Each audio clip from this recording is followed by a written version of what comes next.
Hi hello welcome back to అందరి video. ముందుగా అందరికీ శ్రీరామనవమి శుభాకాంక్షలు. మా ఊర్లో అయితే మటుకు శ్రీరామనవమి జయంతులు అయితే మటుకు వేరే లెవెల్ అయితే జరుగుతూ ఉన్నాయి. మొత్తం వీడియో లాస్ట్ వరకు అయితే చూడండి, ఎక్కడ స్కిప్ అయితే కొట్టగాకండి. మొత్తం వచ్చేసి 3 గ్రూపులు 4 గ్రూపులు అయితే మటుకు వచ్చినాయి. అంటే మా గ్రామస్తులే కాకుండా పక్కన గ్రామస్తులు కూడా వచ్చారు ఇక్కడ కోలాటం వేసేదానికి. అంటే ఒక్కొక్క సెక్షన్ ఒక్కొక్కరు వచ్చి వేస్తారు. అది వేసే వాళ్ళంతా బాగా మంచిగా అయితే వేసిండ్రు. కోలాటం అయితే మటుకు వచ్చారు. అయితే వీడియో అయితే చూసేయండి మామ.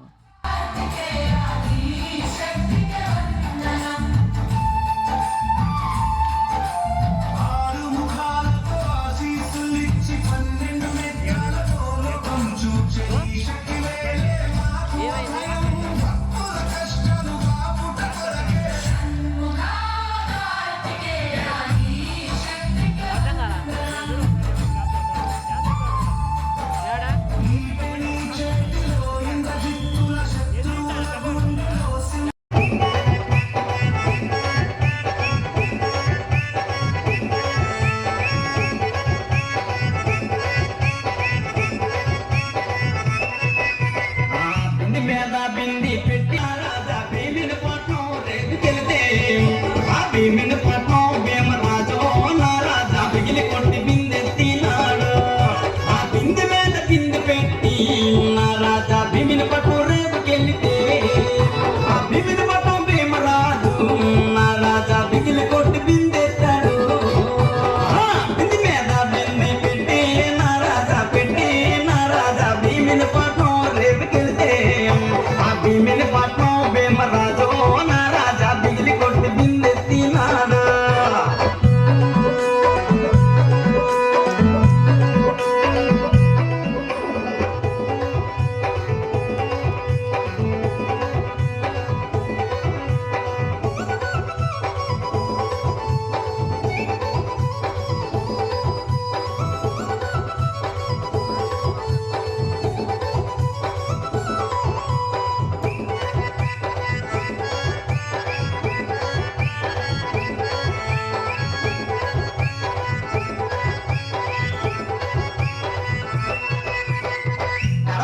కడవ పెట్టి నా రాజా పెట్టి నా రాజా కాకినాడ రేవుకెళ్తే ఆ కాకినాడ కలెక్టరో నా రాజా కన్ను కొట్టి కడవెత్తినాడా.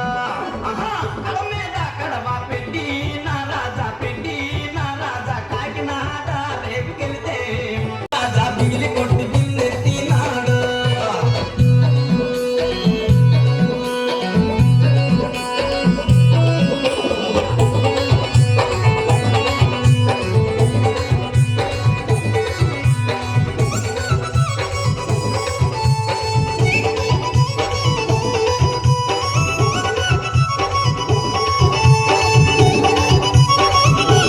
అలా మొత్తం కోలాటం అంతా అయిపోయింది. కోలాటం అయిపోయినాక స్వాములను అయితే మటుకు రథంలోకి ఎక్కియాలా. నేనైతే మటుకు లక్ష్మణ స్వామిని అయితే తీసుకున్నాను. వేరే ఆయన వచ్చేసి రాముడిని తీసుకున్నాడు. ఇంకొక ఆయన వచ్చేసి సీతాదేవి అమ్మవారిని అయితే తీసుకున్నాడు. ఇంకొక తమ్ముడు వచ్చేసి ఆంజనేయ స్వామిని తీసుకున్నాడు. పిల్లలు అయితే చూడండి ఇంకా ఎత్తుతామని దండం అయితే పెట్టుకున్నారు. ఆల్మోస్ట్ అయితే పైకి అయితే ఎత్తేసాం స్వాముల్ని. ఇంకా వెనకాల అయితే కట్టాల స్వాముల్ని. కట్టేది కూడా చూపిస్తాను చూడండి మామ. బ్యాక్ సైడ్ అయితే స్వామివారిని కింద పడిపోకుండా వెనకాల అయితే బాగా గట్టిగా అయితే కట్టాలా. కట్టకపోయినామంటే మటుకు రథం లాగేప్పుడు కింద అయితే పడిపోతారు స్వాములు. నేనైతే మటుకు నిద్ర కూడా పోలేదు స్వామివారిని రథంలో ఎక్కించి కట్టాలని. ఇంకా స్వామివారిని కట్టిన తర్వాత ఇంకా రథాన్ని అయితే ప్రారంభించారు. ఇంకా రథాన్ని కదిలిచేది అయితే ప్రారంభం అయితే చేసినారు. రథాన్ని కదిలిచేప్పుడు జై శ్రీరామ్ జై శ్రీరామ్ జై శ్రీరామ్ అని అయితే అంటారు. ఇంకా స్వామివారిని ఇంకా కదిలిచేప్పుడు స్వామికి అయితే దిష్టి అయితే తీసి టెంకాయ అయితే కింద కొట్టేసినారు. స్వామివారిని తీసుకొని ఫస్ట్ ఇక్కడికైతే వస్తారు. ఎందుకంటే ఇక్కడ ఇప్పుడు అయితే ఇల్లు లేవు, అప్పుడైతే ఇల్లులు ఉన్నాయంట. ఇక్కడ వచ్చి స్వామివారికి టెంకాయ ఇచ్చి మళ్ళీ అయితే ఊర్లోకి అయితే తీసుకొని పోతారని పెద్దోళ్ళు చెప్పారు. ఊర్లో ఏ పండుగ జరిగినా గానీ ఇక్కడ పుట్టకాడికి అయితే వచ్చి టెంకాయ అయితే కొట్టాలి ఖచ్చితంగా. అంటే ఎక్కడికైనా బయటికి పోయినా గానీ ఇక్కడికి వచ్చి టెంకాయ కొట్టుకుని అయితే బయలుదేరుతారు. టైం అయితే 2 అవుతుంది మామ. ఇప్పుడైతే రథం అయితే ఊర్లోకి అయితే బయలుదేరుతుంది.